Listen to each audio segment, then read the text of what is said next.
Oser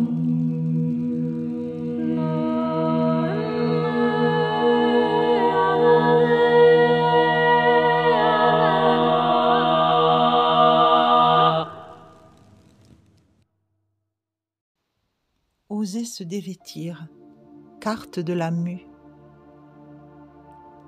Cette nuit, j'ai rêvé que je portais 3 manteaux. Une rivière débordait, la crue inondait les berges. J'étais là, les pieds dans l'eau, vêtue de ces lourds manteaux. Les matières qui les composaient s'imbibaient comme des éponges de ces eaux ruisselantes. Pourtant, je restais là, m'alourdissant petit à petit, goutte après goutte. J'étais sur un pont, un joli petit pont de pierre, un magnifique ouvrage, les pieds nus dans l'eau qui tourbillonnait contre mes orteils. Je me sentais en sécurité, drôle de paradoxe, car la situation n'incitait nullement à ce sentiment. J'observais la laine se gorger d'eau et peser sur mes épaules. Les soies se collaient entre elles, le coton s'imbibait et se mêlait aux passementeries qui perdaient peu à peu de leur éclat. Le mouvement de l'eau qui me chatouillait les pieds me rappelait la vie qui circule en nous. L'ascension que nous faisons pour nous hisser de notre sol, soleil intime, vers le ciel et les étoiles. L'énergie de vie part de la terre et s'élance, cherchant un hôte pour s'exprimer, telle la graine qui contient l'arbre, telle la fleur qui s'épanouit, ses racines profondément ancrées dans l'humus. Je savourais le clapotis, les oscillations, les bousculades que me procuraient ces petits cyclones autour de mes chevilles. Je sentais une telle force émaner de l'entente merveilleuse qui s'opérait entre la terre et l'eau, entre mon sentiment de sécurité et mes ressentis fluctuants. Ce qui me pesait, c'était ce qui se passait au niveau de mes épaules. Le poids des tissus détrempés devenait extrêmement gênant, étouffant. Un oiseau, était-ce un rapace, a crié, en faisant un cercle parfait au-dessus de ma tête, m'alertant. J'ai levé les yeux et incliné mon visage en arrière. La pluie brouillait mon regard. Mes paupières, telles des glissières de sécurité, battaient frénétiquement, empêchant l'inondation d'envahir mon regard. Ils n'étaient pas seuls, ils étaient 3. 3 majestueux rapaces de feu. Leurs ailes battant la pluie, créant des feux d'artifice entre les gouttelettes qui réfléchissaient l'éclat de leurs plumes chatoyantes. Les mouvements puissants des ailes décrivaient des spirales ascendantes, m'envoûtant à me faire chavirer le cœur. Mes pieds se raidissaient, cherchaient l'équilibre, tandis que mon cou se tendait vers l'irréelle expérience. Les oiseaux de feu fendaient l'air et leurs serres frôlaient mes cheveux dégoulinants, créant des petits vortex inquiétants autour de moi. Ils créaient des vents qui asséchaient un peu le déluge qui s'abattait en trombe depuis déjà des éons sur moi. Le temps se suspendit. J'étais envoûtée par ce balai mi-aquatique, mi-solaire. Mon feu intérieur crépitait. Je sentais l'air circuler et le petit brasier s'activer. Un cœur incandescent qui s'allumait et me procurait une intense chaleur intérieure. Les ailes déployées, les 3 oiseaux ne ménageaient pas leur peine pour chasser l'eau qui semblait abdiquer et accepter la matière, le tourbillon d'air et de feu qui la fendait et la repoussait comme un cercle insaisissable aux frontières de l'entre-deux-mondes.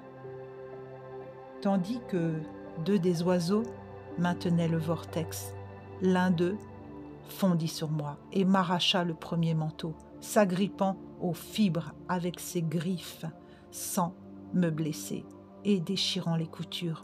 Il s'éleva, emportant la peau détrempée, me criant « Ce manteau du croyant est retiré, par la grâce des éléments, tu peux à présent accepter de ne plus croire, ne plus être un sachant, laisser ce qui est erroné, ce qui est égo blessé en toi. Dépouille-toi de cela. Je sentis un énorme courant d'air tiède m'envahir et des boues tomber dans mes pieds, récurant mes entrailles, glissant le long de mes jambes pour se mêler aux eaux troubles qui se coloraient autour de moi. L'oiseau disparut avec la vieille peau et laissa une traînée jaune d'or se réfléchissant dans les gouttelettes telles des petits arcs-en-ciel, des petits soleils. Le deuxième oiseau attendit son moment pour plonger et planter ses pattes sur mes épaules, me coiffant telle une déesse inca d'une coiffe de plumes. Il posa son bec sur mon front et me transmit son message. Es-tu prête à incarner la sagesse de la terre, à lâcher le vouloir, le faire, le devenir, à déposer le manteau des attentes? Tu es une fille des éléments, ils vivent en toi aussi sûrement que tu respires. Simplement, ils sont en toi. Les ressens-tu? En te dépouillant de ce manteau d'apparence et d'attente, tu te sentiras plus vulnérable, mais tu découvriras ta vraie nature, ta puissance. Tu seras la mue. Je pris un moment pour ressentir le poids de cet oiseau sur mes épaules et l'inutilité de ce manteau, si lourd à porter. Je fus baignée d'une douce lumière, bleutée, émanant du feu de mon être, qui dissipa toute crainte, doute, attachement. J'oscillais la tête en signe d'approbation. Je voulais parler en télépathie avec ce merveilleux être et il acquiesça en posant délicatement son bec entre mes yeux. Il me dit « Vois à présent la simplicité de la lumière. » Une aura bleutée m'entoura et je le sentis décoller telle une plume, emportant avec lui le manteau, pouilleux, s'élevant en une danse envoûtante vers le sommet d'une montagne de sagesse. La pluie cessa d'un coup. Je restais ruisselante dans une clarté douce, le regard cherchant l'horizon, le cœur s'allégeant, les orteils tellement connectés à ce chant d'amour qui s'écoulait de moi et rejoignait la tendre étendue d'eau, baignant le tout de mon être. Le troisième oiseau vint se poser devant moi, m'invitant à m'accroupir, me replier, tel un œuf face à lui. Il resta silencieux un long moment qui me parut une éternité. Ses yeux ronds et perçants me scrutaient et je sentais une question monter, quelque chose d'incisif, de crucial. Je restais là des jours et des nuits, une sorte de peau m'avait recouverte, une chrysalide, une douce pénombre m'avait envahi et déconnecté de mon monde. Il ne bougeait pas, il me scrutait et m'envoyait des vibrations subtiles, des ondes d'amour, de guérison. Toutes mes cellules dansaient, se trémoussaient tandis que d'autres semblaient naître d'une source inconnue et mystérieuse. Des couleurs nouvelles, des senteurs exquises me gagnaient et pourtant j'étais là, immobile, recouverte d'une peau épaisse, le manteau de la sécheresse du cœur. Le soleil laissa sa place à la lune et aux étoiles, qui elles aussi s'esquivèrent pour son grand retour. Ce grand mystère dura le temps nécessaire à ce que chaque partie de mon être alchimise et relâche les traces des manteaux, des vieilles histoires, des mémoires. Je sentis à un moment une humidité se répandre sur mon corps, une sorte d'humus vivant qui recyclait le sec, le vieux et assouplissait toutes les parties sèches de mes corps. Des sensations agréables comme lorsque notre peau est bien hydratée et que les ridules s'effacent. Un sourire intérieur se dessinait, une force souterraine poussait, et pourtant ni l'oiseau de feu ni moi ne bougions un cil. Un bouillonnement fait de plein qui se vide, de vide qui s'assume, m'a gagné progressivement. J'ai rouvert les yeux et j'ai pu distinguer à travers la pellicule qui recouvrait mes iris une clarté nouvelle. C'était à la fois intérieur et extérieur. C'était inexplicable, mais tellement beau et léger à ressentir. Des fourmillements, une irrésistible envie de bouger m'envahit soudainement. L'oiseau ouvrit les yeux. Il émanait de lui une merveilleuse bonté, une maturité profonde, un amour insensé. Jamais je n'avais ressenti pareil sentiment. J'observais de l'intérieur de mon cocon qui j'étais, ne pouvant me décider à sortir, ni rester.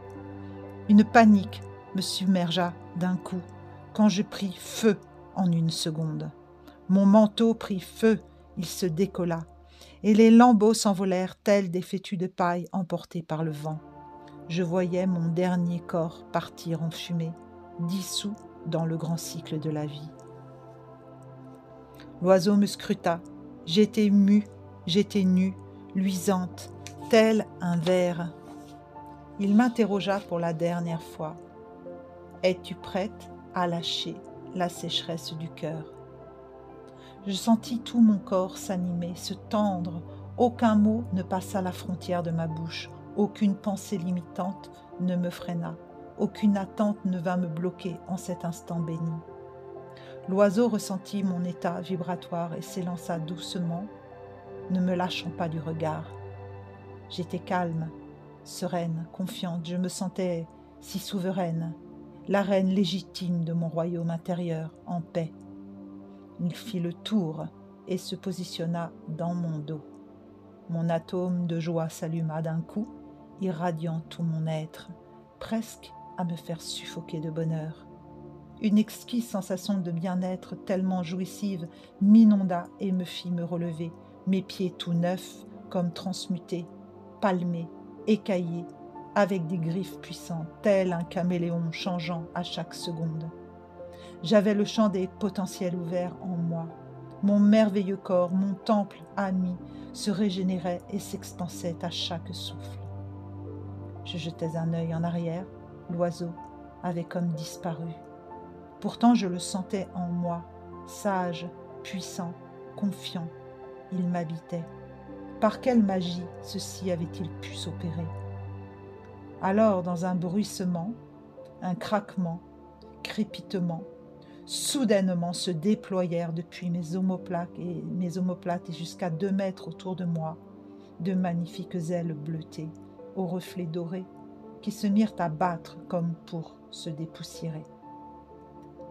À ma grande surprise, je ne l'étais pas.